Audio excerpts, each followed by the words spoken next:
नमो जिनानम ओम नमो जिनानम ओम नमो जिनानम जय मंगल भूलाडम विमलाडम नादंसनामयाडम त्रिलोकसेहराणम नमो सया सब सिद्धारम। मेरे मन मंदिर में आन पधारो महावीर भगवान। मेरे मन मंदिर में आन पधारो महावीर भगवान। मेरे मन मंदिर में आन पधारो महावीर भगवान। मेरे मन मंदिर में आन पधारो महावीर भगवान। पधारो महावीर भगवान विराजो महावीर भगवान। पधारो महावीर भगवान विराजो महावीर भगवान। मेरे मन मंदिर में आन पधारो महावीर भगवान। मेरे मन मंदिर में आन पधारो महावीर भगवान।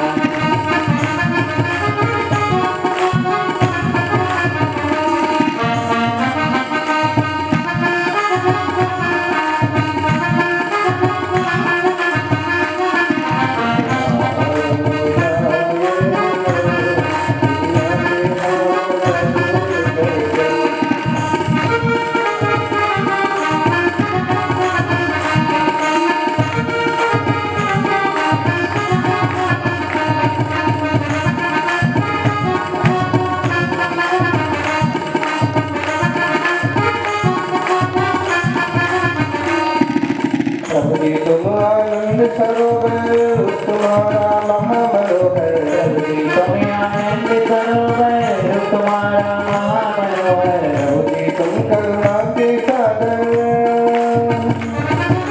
प्रभु जी तुम करुणा के सागर तुम ही हो प्रभु ज्ञान सरोवर। प्रभु जी तुम करुणा के सागर तुम ही हो प्रभु ज्ञान सरोवर। हो जाए सबका कल्याण पधारो महावीर भगवान। जाए सबका कल्याण पधारो महावीर भगवान। मेरे मन मंदिर में आन पधारो महावीर भगवान। मेरे मन मंदिर में आन पधारो महावीर भगवान।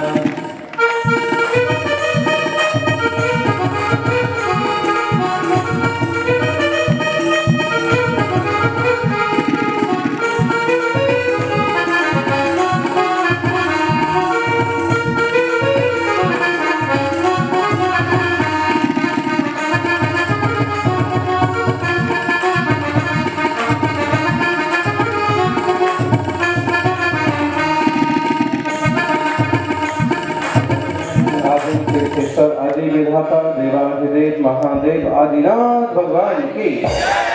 वर्तमान जिन शास्त्र नायक वर्धमान महावीर भगवान की। आचार्य श्री आदि सागर जी महाराज की। आचार्य श्री महावीर कीर्ति महाराज की। श्री सम्राट गुरुवराज श्री सन्मति सागर जी महाराज की। मुनि परम पूज्य जगत पट्टाधीश प्राकृताचार्य ज्ञान के संत समणि भक्तों महावीर सत्य आदरणीय से दर्शनी सागर जी गुरुदेव की गुरुदेव की गुरुदेव की। नई दुनिया बनाने में नए अवसर नहीं आते। नई दुनिया बनाने में नए अवसर नहीं आते। यही माटी संवरती है, यही जर्रे उभरते हैं। नई दुनिया बनाने के लिए कोई नया मटेरियल नहीं आने वाला है। यही माटी संवरती है और यही जर्रे उभरते हैं। उत्पाद व्यय द्रव्य युक्तम सत। प्रत्येक पदार्थ अपने आप में ध्रुवता लिए हुए उत्पाद व्ययात्मक। सत्ता शब्द पयत्था भंगोपाद ध्रुवत्व संयुक्ता। ऐसे में जब सारे के सारे पदार्थ ध्रुव हैं सारे के सारे पदार्थ शाश्वत हैं, सारे के सारे पदार्थ, सारे के सारे द्रव्य हमेशा रहने वाले हैं। समझना, उत्पाद व्यय को लिए हुए भी पदार्थ अपने स्वरूप को खो नहीं देते। ऐसे में ये भी समझ लीजिए कि हमारा आत्मा भी शाश्वत है और जो होना है सो होना है। सर्वज्ञ भगवान के ज्ञान में झलका है कि 3.5 साल में 4 बच्चे होंगे तो होंगे, 7 माह में जन्म होगा तो होगा, एक घटना घटने वाली होगी तो घटेगी। बहुत बार होता है कि काम बनते बनते ही, और अगर हम सर्वज्ञ की श्रद्धा करें तो हमारा संतोष बना रह सकता है कि ऐसा ही होना होगी, ऐसे ही इस काल की योग्यता होगी, तत्समय की योग्यता से ऐसा परिणमन हो रहा है। बहुत ज्यादा आकुल व्याकुल होने की जरूरत नहीं है सज्जनों, हमारा चैतन्य आत्मा भी शाश्वत है। आप कहोगे जब आत्मा शाश्वत है तो अशरण भावना की बात क्यों कही जाती है, अनित्य भावना क्यों कही जाती है कि सब अनित्य है और संसार में कोई शरणभूत नहीं है।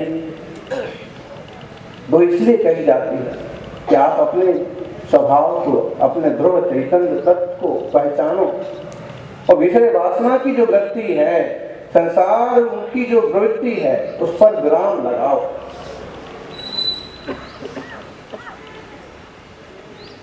समाधि तंत्र में आचार्य श्री पूज्यपाद स्वामी कहते हैं कि बहिरात्मा भी तप करता है और अंतरात्मा भी तप करता है, लेकिन दोनों की सोच में बड़ा अंतर होता है।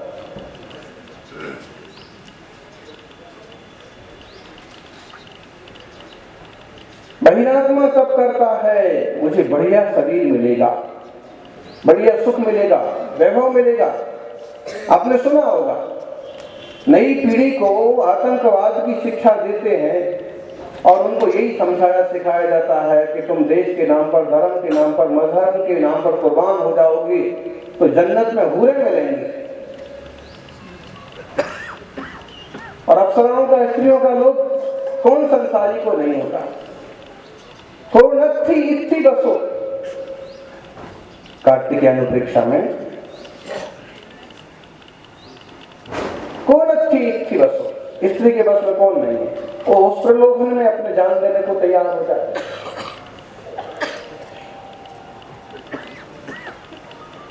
ऐसे ही कोई साधक, कोई सन्यासी, उनका प्रलोभन होता है स्वर्ग का, उनका प्रलोभन होता है स्वर्ग के सुखों का, विषयों का। अज्ञानी भी तप करता है, लेकिन उसका तप शुभम शरीरम दिव्यांश विषयान वांछति, उत्पन्नात्मतिर्देहो तत्त्वज्ञानात् ततश्च्युति। शुभम बढ़िया शरीर मिलेगा, शुभम शरीरम, दिव्यांश दिव्य शरीर मिलेगा, दिव्य भोग मिलेंगे, सामग्रियां मिलेंगी, सुविधाएं मिलेंगी। ध्यान रखना, ये बड़ा बड़ा मंडप लग जाता है ना, बड़ा बड़ा कार्यक्रम होता है, बड़े बड़े लोग इकट्ठे हो जाते हैं, बड़ी महिमा हो जाती है। देखा जाए तो ये जिन धर्म की महिमा हो रही है, जिन धर्म की भावना। लेकिन अगर इसमें कोई ऐसा मानने लग जाए भोला भाला जीव, क्या मेरा क्या वैभव है, मेरा क्या महत्व है, मेरी क्या महिमा है, जहां जाता हूं, अरे किसी का तो प्रवचन का जितना बड़ा मंडप नहीं लगता है, उतना मंडप तो मेरी शुद्धि का लगता है।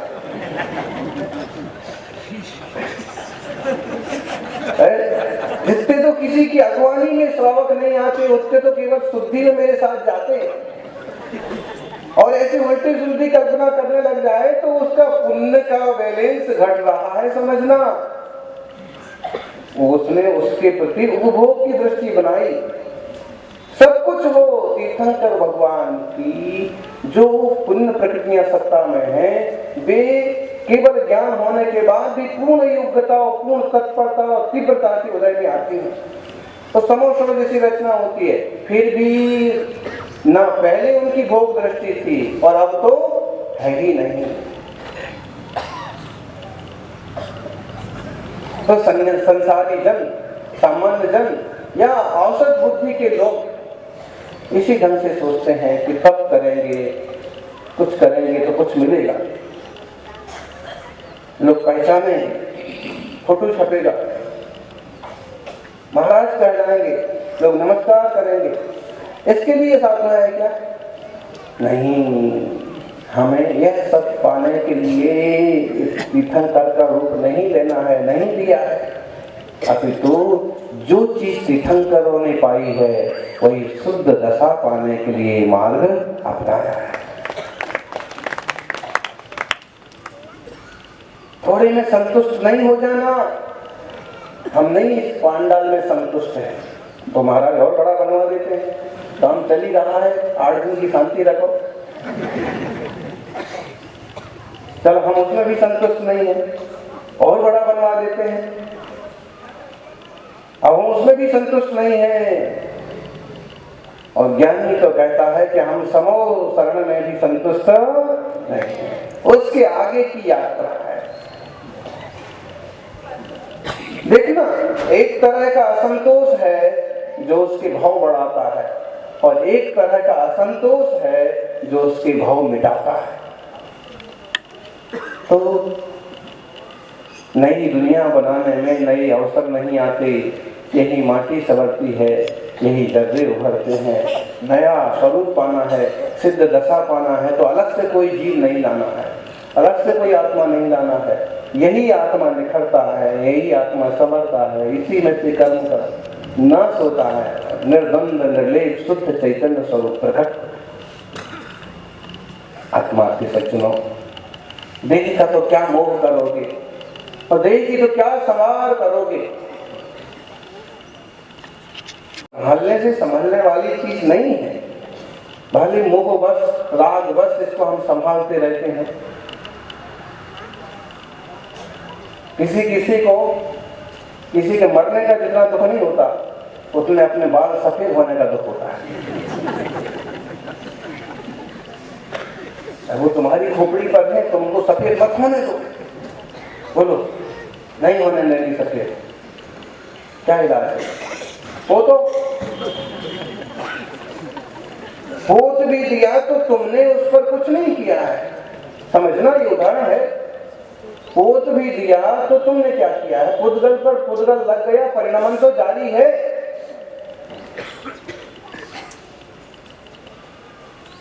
वो रास्ता नहीं है, रास्ता तो ये है कि अगर मुझे इस तरह की बदलने वाली पर्याय नहीं चाहिए, नश्वर पर्याय नहीं चाहिए, पौद्गलिक देह नहीं चाहिए, तो वो रास्ता अपनाओ जिस रास्ते से यह जीव शाश्वत चैतन्य धन सिद्ध भगवान की दशा को उपलब्ध हो जाता है, सिद्ध शुद्ध स्वरूप को पा लेता है।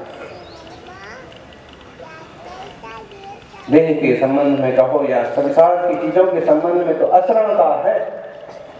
देहो गले दि समयादु या ये दि निच्चु इंदो विलक्षि शरणम मणिओ सहम्बी जे में भड़ंत सजना परिदिश एंची दखंति को मरण काल वट देती। विचार कर, देहो गले दी, शरीर तो गल रहा है। उद्गल का स्वभाव क्या है जी? लोक में कितने द्रव्य हैं जी? विपुल जी बोलो। 6 द्रव्य हैं।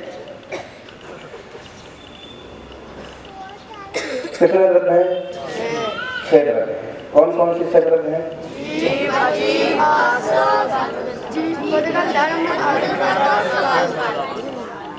सब बोलो। पहला जीव, दूसरा उद्गल। जब हम द्रव्य की चर्चा करेंगे ना तो पुद्गल बोलना पड़ेगा। पुद्गल भी अजीब है, लेकिन इसके पीछे 4 अजीब और आने वाले हैं। लेकिन जब तत्व की बात करेंगे तो फिर बोलेंगे जीव, अजीव, आश्रव, बंध, संबर, निद्रा, मोक्ष।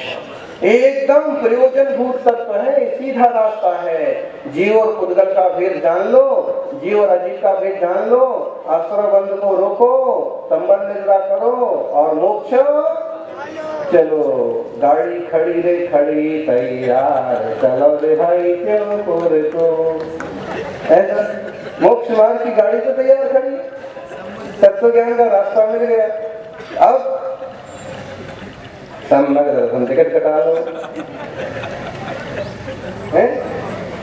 ऐसे बोलते हैं ना भजनों में, ये सही है।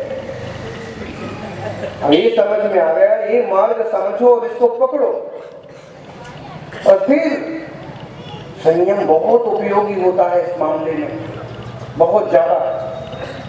समझ पूर्वक संयम लिया जाए ना तो बहुत ज्यादा उपयोगी है। इसीलिए तो तीर्थंकरों ने भी लिया था, इसके अलावा रास्ता बराबर बैठता नहीं है। कभी कभी लोग कहते हैं कि क्लेश मत करो, दुख मत दो, आराम से बैठ करके नाश्ता करते हुए स्वाध्याय करो। आत्मा तो देखो जड़ को स्वीकारता नहीं, जड़ और चेतन अलग अलग है, जड़ का कुछ भी प्रभाव पड़ता नहीं है। ऐसा नाश्ते का स्वाद नहीं आता, आता है। तो ऐसी बुद्धि नहीं, एक कठोर सीधी सादी बुद्धि, जड़ और चैतन्य की भिन्नता का बोध हुआ है तो फिर वो ज्ञानी भी चारित्र में भी उसी तरह से ढलने की कोशिश करता है कि जब पृथक पृथक है तो एक बार प्रैक्टिकल करके देख लो ना। जब पता पड़ गया कि दूध और पानी अलग अलग है तो प्रैक्टिकल करके देख लो ना, डरना क्यों? तो फिर वो ज्ञानी अपनाता है चारित्र का मार्ग, व्यवहार चारित्र है, बाउंड्री वाल का काम करता है। तो 6 द्रव्य हैं, जीव द्रव्य। हम सब कौन से द्रव्य हैं? मूलतः जीव द्रव्य। और ये शरीर पुद्गल द्रव्य कौन सा है? पुद्गल द्रव्य शरीर भी पुद्गल ही है। लोग मानने को तैयार नहीं होते। किसी को बोलो कि शरीर अलग है, एक जगह प्रवचन कर रहे थे तो कोई सुन रहा था इसी ढंग से, तो बोलते प्रवचन सुनते सुनते बोले कि ये महाराज तो ऐसे ही प्रवचन कर रहे कि शरीर अलग है, आत्मा अलग है। किधर अलग है? हम तो एक ही अनुभव करते हैं। तुम इसलिए एक ही अनुभव करते हो क्योंकि तुम बहिरात्मा हो। बहिरात्मा समझ में आया? बहिरात्मा, बहिरा आत्मा। यूं आत्मा बहिरा नहीं होता है, लेकिन फिर भी बहिरात्मा मतलब बहिरा आत्मा। कितना भी सुनाओ सुनते ही नहीं, कितनी भी तत्व की ज्ञान की बात बताओ वो समझते ही नहीं, इसलिए बहिरा आत्मा।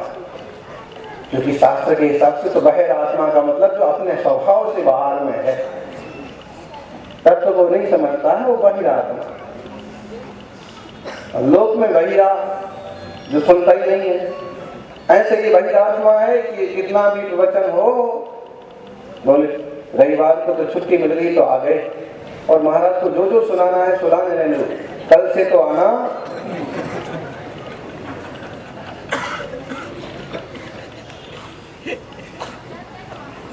समझो, यानी 6 द्रव्य हैं और 6 द्रव्य अपने आप में परिपूर्ण है।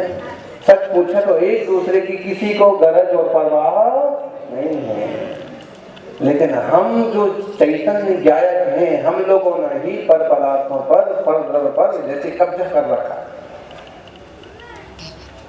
नहीं तो सत्ता सर्व पयत्था सविस्वरूपा अनंत पज्जाया भंग पार्धवत्ता सब परिवत्ता हावरी एकता।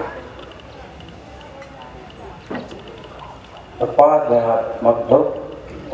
ध्रुवात्मक पदार्थों की अपनी सत्ता। तो जैसे हमारे चैतन्य में जीव की सत्ता है ना, पाटिल साहब समझ में आ रहा? क्या महाराज जी, क्या अभी तो क्या तो जीव तो क्या तो पुद्गल, और क्या उत्पाद और क्या व्यय और क्या ध्रुव।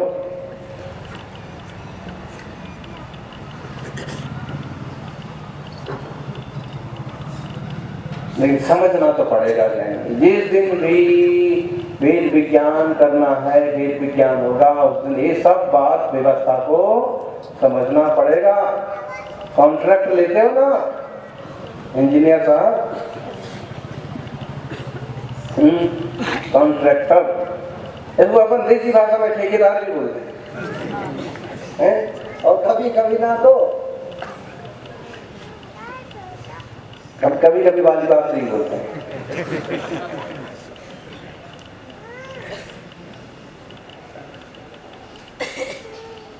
तो देखिए अब इसमें अपन समझें कि है तो 6 द्रव्य, जीव, उद्गल, धर्म, अधर्म, आकाश, काल। और जीव जो है ना वो ज्ञायक है, चैतन्य धन है। जानता कौन है? बोलो, जानता कौन है? जाना आत्मा छू।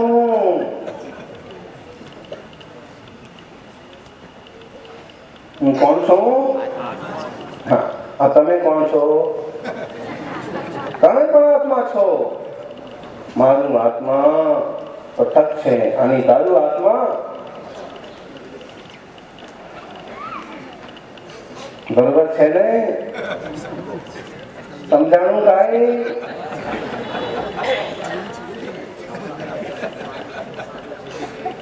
ये बात व्यवस्था है कि जीव चैतन्य तत्व है और ज्ञानमय है,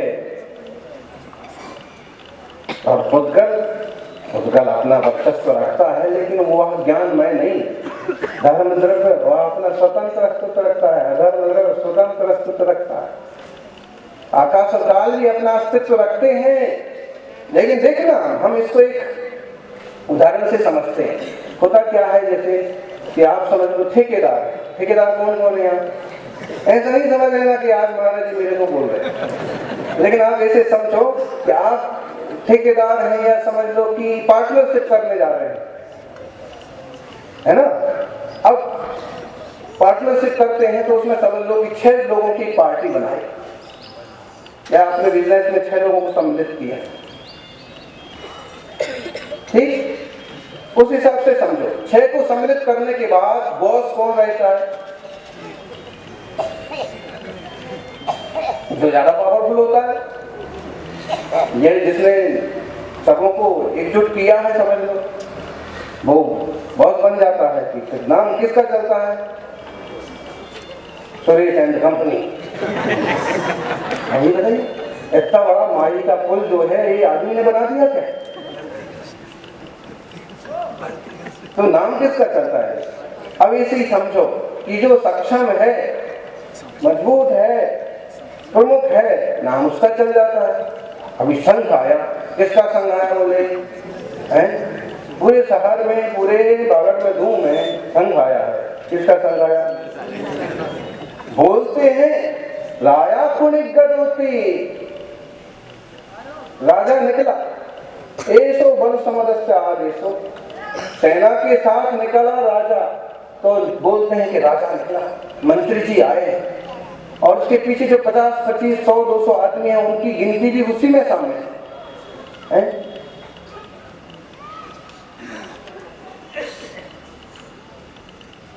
सुनील सागर जी आए हैं, तो इसका समझ लो कि अकेले वो नहीं होंगे। अगर वो आए हैं तो मंच कितना भाई कितने का चाहिए?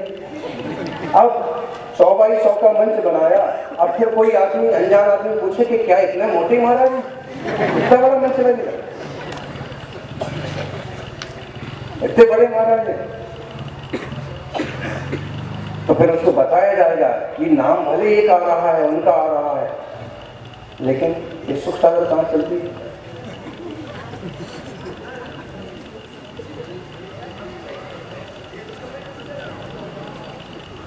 नाम भले ऐसे ही, नाम भले उस जीव का चल रहा है। हम बोलते ना, कई बार तो यही हम अनुभव करते हैं कि जड़ सहित, देह सहित जो कुछ है यही में। तो जैसे बाहर हम एक कंपनी बनाते हैं और उसमें कुछ लोग जुड़ जाते हैं और एक मुखिया के नाम से चल जाता है, चल जाए वो बात अलग है, लेकिन वही मानने लग जाए कि बाकी का कोई अस्तित्व ही नहीं जैसे, तो गड़बड़ हो जाता है।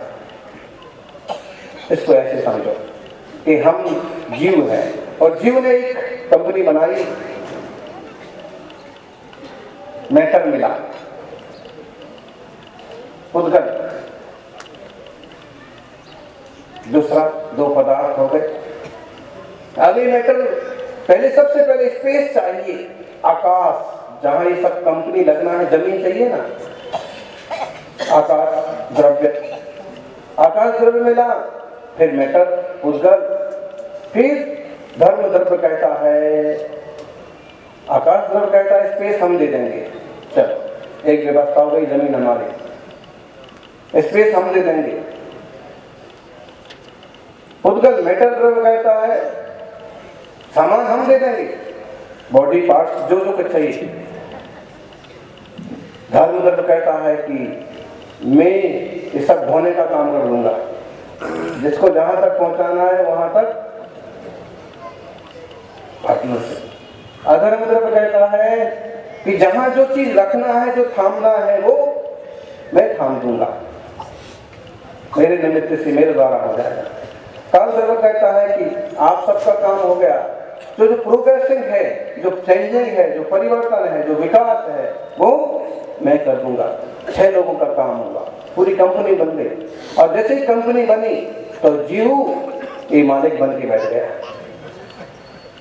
यही सबसे समझदार था, यही जानता था, तो इसने पुद्गल को कहा ये भी मेरा है, आकाश द्रव्य के काम को कहा ये भी मेरा है, धर्म द्रव्य के काम को कहा कि ये भी मेरा है, और अधर्म द्रव्य के काम को कहा कि मैं बदलता हूँ, मैं जैसा चाहूँ मैं वैसा कर सकता हूँ, मैं चेंज कर सकता हूँ। और 5 और द्रव्यों के काम को इसने अपने ऊपर ओढ़ लिया, जिससे सबों पर कब्जा कर लिया।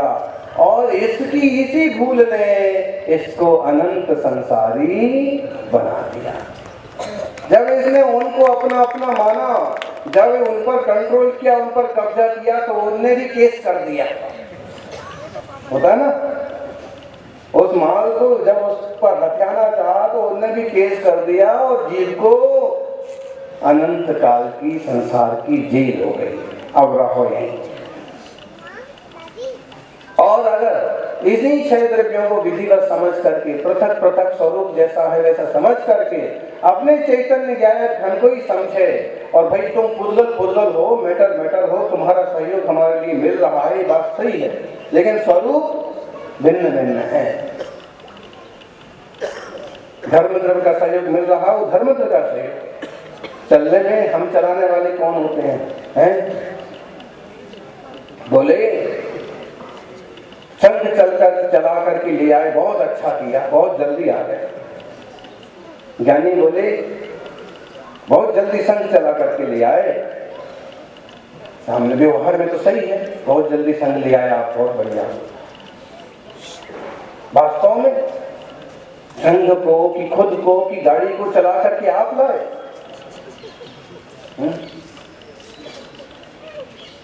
यूं विचार करो, अलग सड़क ना होती तो आ जाते, रास्ता ना होता तो पहुंच जाते।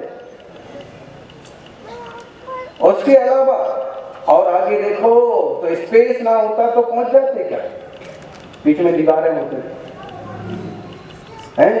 6 कारण हैं, तो मुख्य कारण है धर्म द्रव्य की, जो चलने में सहयोगी बनता है। लोग बेचारे भोले जरा सी बात पर उलझ जाते हैं, और अगर समझे ना तत्व व्यवस्था को तो एकदम आनंद हो जाए जीवन में। धर्म द्रव्य के काम को हम आत्या लेते हैं, अधर्म द्रव्य के काम को भी हम आत्या लेते हैं। जो ठहरने में सहयोगी है 100 लोगों को हम ठहराया है, 1000 लोगों को हम ठहराए हैं। व्यवहार में ही चलता है, इसी ढंग से कहा जाता है, लेकिन ज्ञानी की समझ अलग होती है। समझता है और फिर बात करता है। बात करते वक्त कभी कभी आम लोगों की तरह ही लगता है, लेकिन वो आम होता नहीं है।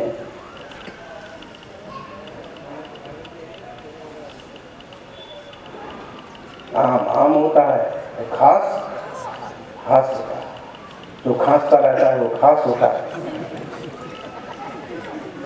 खांसने वाला खास होता है।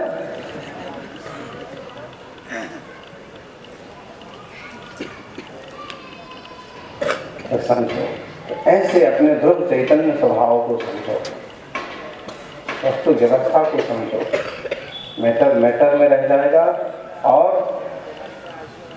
चेतन चेतन में।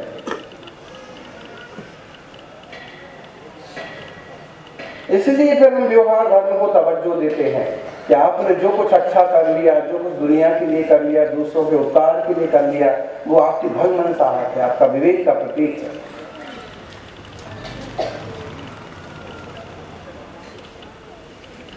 बाकी तो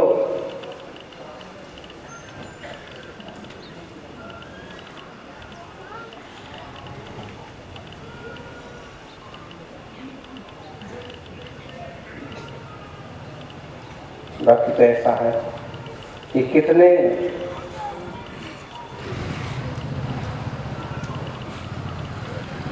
मुखालिस हो गए, कितने तबंगर हो गए, और खाक में जब मिल गई दोनों बराबर हो गए। कितने लोग हो गए हैं और कितने होते रहते। तो ये देह की तो जो होनहार है तो होगी, अपन इस देह में विराजे चैतन्य प्रभु को पहचाने और धर्म ध्यान की रुचि बढ़ाएं। संसार में हो, संसार जैसे काम करना पड़ेंगे, करते करते भी अकर्ता स्वभाव की खबर रखें।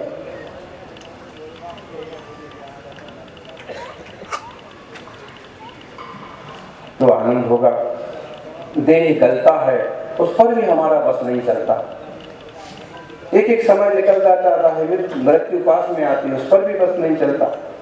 सच पूछे ना तो स्वर्ग में जब किसी देव का मरण होता है और वह इंद्र के लिए अर्जी लगाता है कि हमें बचा लो, तो इंद्र भी उसको नहीं बचा पाता। यहाँ भी देख लो ना, कभी ऐसी घटना बनती है और चिल्लाते हैं कि बचा लो, मैं मरना नहीं चाहता, ऐसा नहीं चाहता।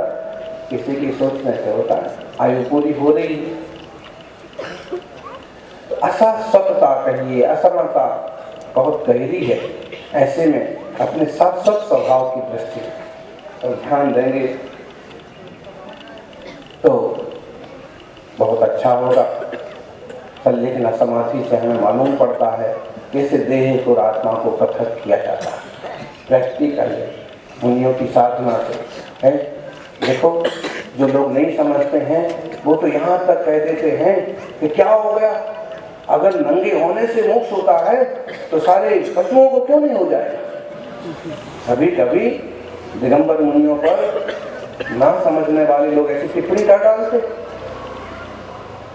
सब पशु मोक्ष चले जाएंगे। लेकिन उनको ये समझने की बहुत जरूरत है कि बहुत अंतर है। एक केवल देह से दिगंबर नहीं है, ये अंतरंग से भी दिगंबर है। इन्होंने इतना वेद विज्ञान कर लिया, वस्तु व्यवस्था का ऐसा पैनापन इनके भीतर घटित हो गया कि इन्हें कुछ अपना भासता ही नहीं है, और जो इनके पास रह गया है उसमें भी इनका अपनत्व तो है नहीं।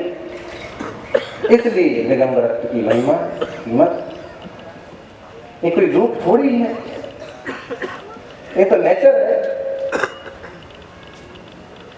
दे निर्ममता गुरु विनयता,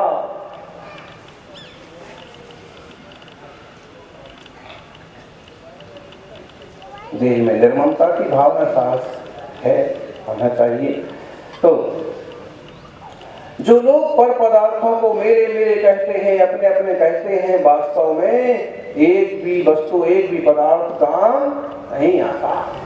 बोलो, कितने अंगरक्षक थे इंदिरा गांधी के, कितने अंगरक्षक थे, एसपीजी और कमांडोज और सारे तरह के अंगरक्षक थे। बोलो, चलो उनका उदाहरण छोड़ दो। कोई अपनी आयु पर पूरी होने पर भी गए, कितने सारे रखवाले खड़े रहते हैं हॉस्पिटल के बाहर, अभी उनका इलाज चल रहा है और वेंटिलेटर पर है और वो चले जाते थे।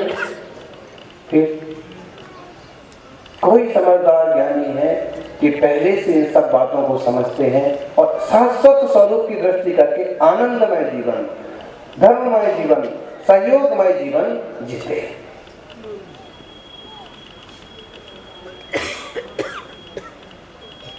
शायद आज का प्रवचन आप लोगों को समझ में कम आ रहा होगा, समझ में है? आज ही समझ आया है,